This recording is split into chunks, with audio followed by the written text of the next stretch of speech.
Harga pakan terus naik, jadi kita dituntut supaya bisa bertahan, teman-teman. Caranya ya seperti yang sudah kita bahas tadi.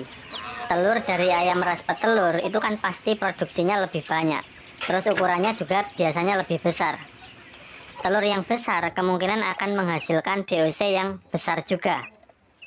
Kita kan peternak rumahan, populasinya tidak banyak. Nah, dengan populasi yang hanya sedikit, populasi yang tidak banyak, kita harus bisa memaksimalkan keuntungannya.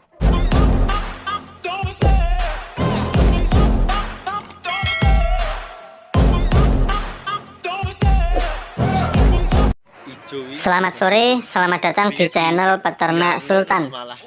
Channel yang membahas seputar peternakan ayam kampung skala rumahan. Harga pakan ayam sekarang ini terus naik ya teman-teman ya. Makanya kami selalu mengingatkan supaya kita itu bisa bertahan. Maka kita harus perbaiki ayam yang ada di kandang kita.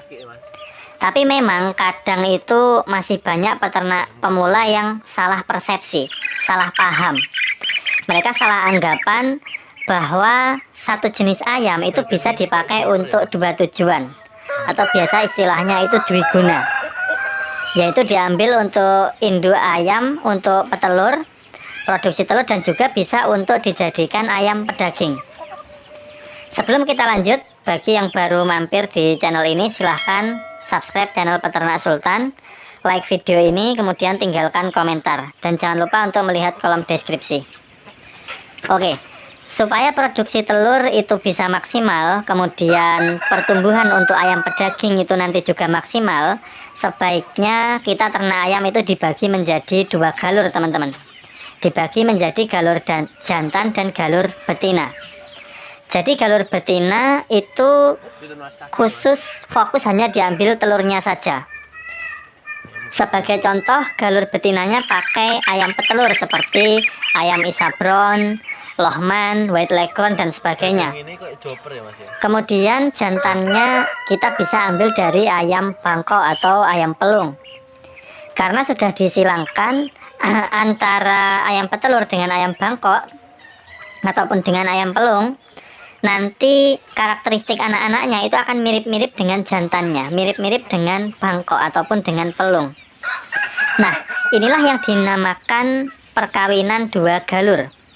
Produksinya lebih banyak dan telurnya juga besar-besar, karena memang kita memakai indukan betinanya itu dari ras petelur. Tetapi karena jantannya kita pakai ayam bangkok, posturnya tinggi besar, maka nanti didapatlah anakannya, DOC-nya itu yang tinggi besar juga karena mewarisi sifat dari jantannya.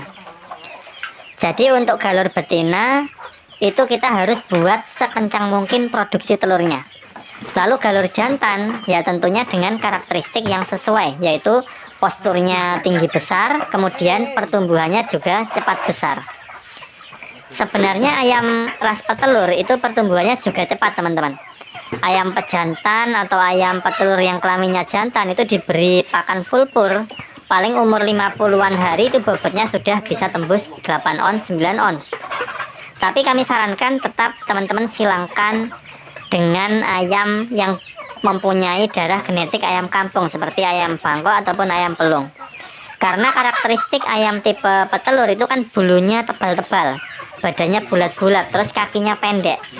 Rasa dagingnya pun pastinya berbeda dengan ayam kampung.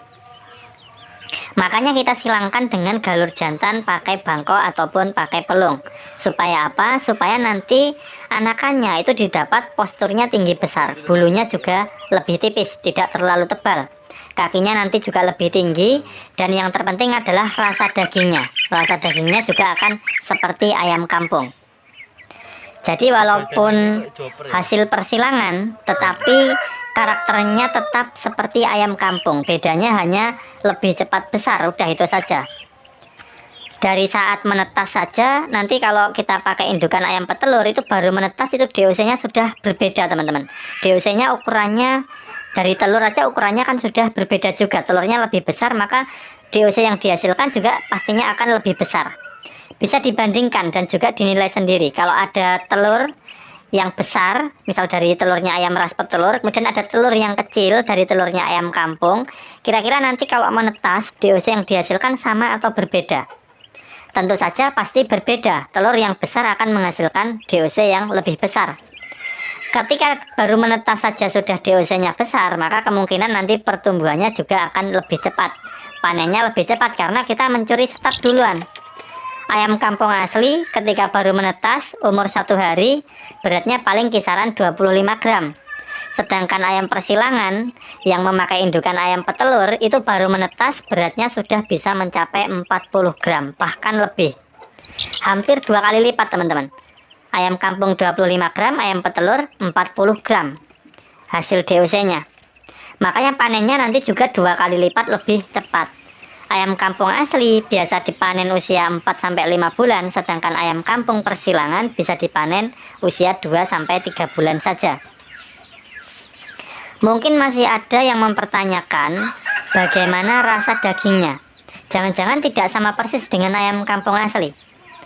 Jadi begini teman-teman, untuk rasa daging memang tidak bisa ya kalau disuruh sama persis seperti ayam kampung. Tetapi perlu kita ketahui walaupun tidak sama persis, tetapi cita rasa daging kampungnya itu tetap ada. Kita perhatikan saja pasarnya. Yang terpenting itu ayam kita diterima oleh pasar. Maka itu sudah beres teman-teman. Karena ayam kampung asli di tempat kami itu harganya dipukul rata antara ayam kampung asli, ayam kampung persilangan, ayam chopper, ayam KUB itu semua harganya sama. Lah kalau kita maksa untuk bertahan dengan ayam-ayam kampung asli yang pertumbuhannya biasa-biasa saja, yang pertumbuhannya cenderung lamban, kami rasa kita akan merugi. Maka salah satu jalan yang bisa diambil adalah dengan persilangan. Kita persilangan 2 galur. Tapi ya kembali lagi semua tergantung situasi dan kondisi di daerah masing-masing. Bagi kami rasanya sangat sulit sekali kalau misalkan kita tidak mengaplikasikan persilangan 2 galur. Kita akan kesulitan untuk mencapai pertumbuhan yang bagus, kemudian untuk mencapai produksi telur yang maksimal. Oke, setelah kita memperbaiki ayam, memperbaiki genetik ayam di kandang kita, selanjutnya yang tidak kalah penting adalah pakan. Kalau bisa ya meracik sendiri. Tapi lihat juga harga bahan bakunya. Pertama jagungnya itu harus murah karena jagung ini pasti kita akan pakai. Dedak bekatul juga harus murah. Kalau misalkan kedua bahan itu kok kebetulan di daerah kita mahal, terus kita campur kok ternyata harganya lebih mahal dari pur pabrikan, ya mending kita pakai pur saja kayak gitu.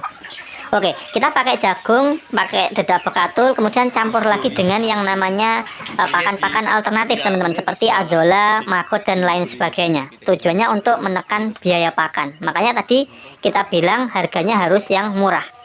Tapi ingat, penggunaan pakan alternatif usahakan tidak lebih dari 30% dari kebutuhan pakan seharinya. Sebagai contoh begini, dalam 1 hari kita kasih pakan itu kebutuhannya 10 kilo. Berarti maksimal kita pakai pakan alternatif atau mungkin kita pakai azolla itu maksimal 3 kilo teman-teman. Yang 7 kilo kita pakai pakan selain azolla. Bisa pakai pakan jadi pur pabrikan ataupun pakai pakan self make, pakan yang kita racik sendiri. Baik, kami rasa cukup sekian sharing-sharing kita kali ini. Kurang lebihnya mohon maaf. Jangan lupa like, komen, dan lihat kolom deskripsi.